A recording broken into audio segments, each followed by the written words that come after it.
महाकुंभ, ये तो सुना ही है, मगर होता क्या है महाकुंभ? और ये शब्द कहाँ से आया? कुंभ का मतलब होता है कलश, घड़ा। महाकुंभ या महाकलश, सोचिए कि कलश का साइज कितना बड़ा होगा। हर 12 साल में भारत के 4 अलग अलग शहरों में एक के बाद एक महाकुंभ का आयोजन होता है।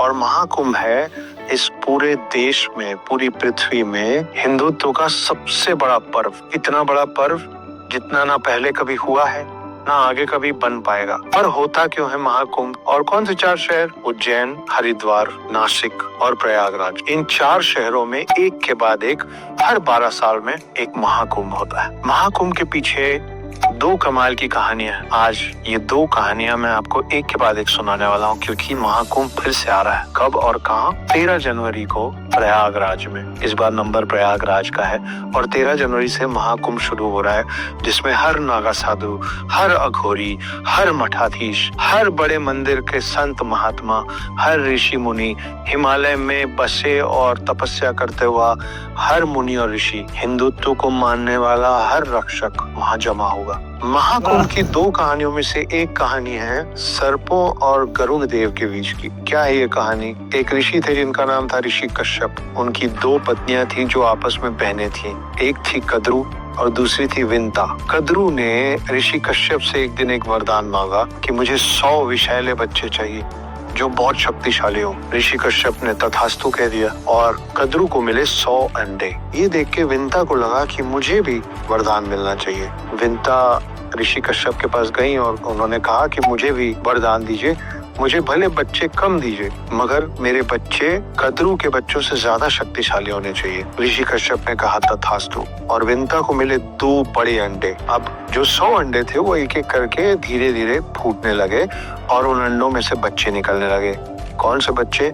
सांप। पूरी दुनिया में जितने सर्प हैं उन सब की माँ कद्रू को माना गया है। तो कद्रू के एक एक करके जब अंडे फूटने लगे और उनमें से बच्चे निकलने लगे तो विंता इम्पेशेंट हो गई। सब्र का बांध टूटने लग गया उनको लगा कि जब इसके बच्चे हो रहे हैं तो मेरे क्यों नहीं हो रहे। और उस जल्दबाजी में विंता ने 2 में से एक अंडा खुद अपने हाथ से फोड़ दिए। उस अंडे से जो निकला वो अर्ध विकसित शरीर था। एक ऐसा शरीर जो ऊपर से कमर तक बना था मगर कमर के नीचे तैयार होना बचा था। वो तुरंत हवा में उड़ा और नाराजगी से अपनी माँ विंता से कहा कि ये गलती जो आपने मेरे साथ की वो दूसरे अंडे के साथ मत कीजिएगा, सब्र रखिए। और उड़ गया आसमान में।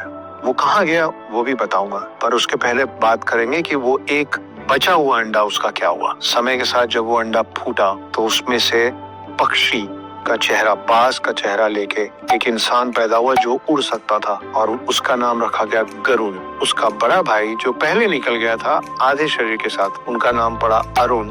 और अरुण आज की डेट में सूर्य देव का सारथी है, जो सूर्य के 7 घोड़े चलाता है। वो गरुड़ का भाई अरुण है। जब तक गरुड़ बाहर आया तब तक विंता, माँ कद्रू और उसके 100 संतान सांपों की दासी हो चुकी थी। गरुड़ को ये देख के अच्छा नहीं लगा। गरुड़ गया और उन सब से पूछा कि मैं क्या करूं कि मेरी माँ को तुम लोग दासित्व से मुक्त कर दो। और सबने कहा कि वैकुंठ धाम से अमृत कलश ला के दे दो। कलश, कुंभ, घड़ा जिसपे अमृत रखा है उसको कहते हैं अमृत कलश। गरुड़ इतने शक्तिशाली थे कि उन्होंने कहा ठीक है, मैं कुछ भी करके वो कलश ला के तुम लोगों को दूंगा जिसके बाद तुम लोग मेरी माँ को दासित्व से मुक्त कर दोगे।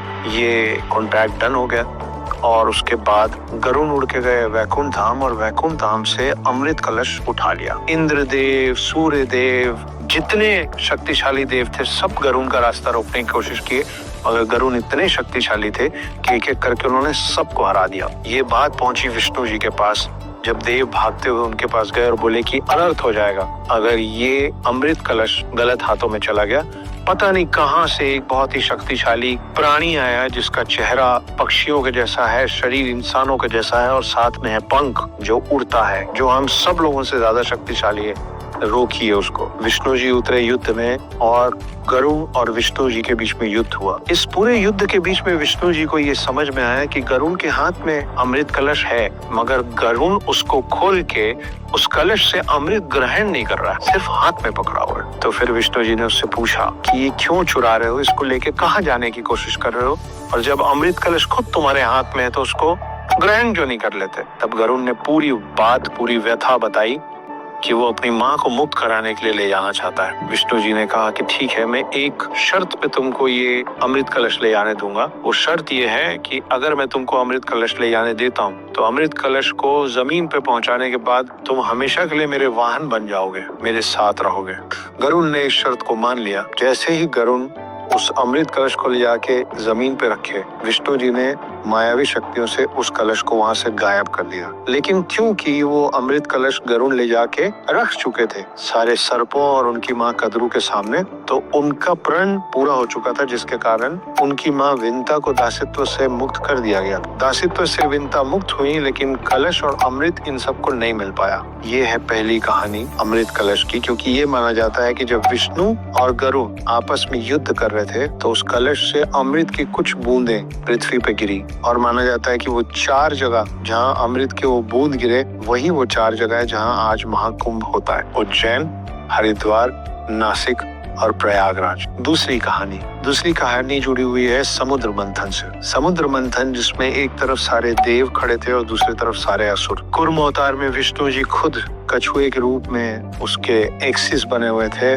और पर्वत को मथा जा रहा था। एक एक करके चीजें निकल रही थी और निकलते निकलते अमृत कलश लेके निकले धन्वंतरी। जब धन्वंतरी के हाथ में अमृत कलश देखा गया तो असुर उसको धन्वंतरी से छीनना चाहते थे और देवों को तो वो चाहिए ही था। उस पूरे खींचाकशी में ये पूरे अमृत कलश को लेके देवगण दौड़े बचाने के लिए अमृत कलश को असुरों से। जब इधर से उधर दौड़ते रहे तो वो 12 दिन तक, और वो 12 दिन हमारे वाले 12 दिन नहीं, उनके वाले 12 दिन, इन 12 दिनों में 4 जगह उन्होंने विश्राम किया, रुके। वो 4 जगह फिर वही 4 जगह है जहाँ पे अमृत कलश को रखा गया था, हरिद्वार, उज्जैन, नासिक और प्रयागराज। तो ये 2 कहानियां हैं, और इसीलिए क्योंकि उनके जो 12 दिनों का सफर था जिसमें 4 बार उन्होंने ब्रेक लिया था, उस हिसाब से वो 4 दिन हर 12 साल में एक शहर में आते हैं। तो ये 2 कहानियां हैं अमृत कलश की, जिसके कारण होता है महाकुंभ, और कुंभ का मतलब होता है कलश। तो आप जानते हैं कि महाकुंभ कब हो रहा है अगली बार, कहाँ हो रहा है अगली बार, और उसका औचित्य और उसकी इम्पोर्टेंस क्या है, दूसरों को भी बताइए, इसको शेयर कीजिए और खुद पहुंचिए महाकुंभ।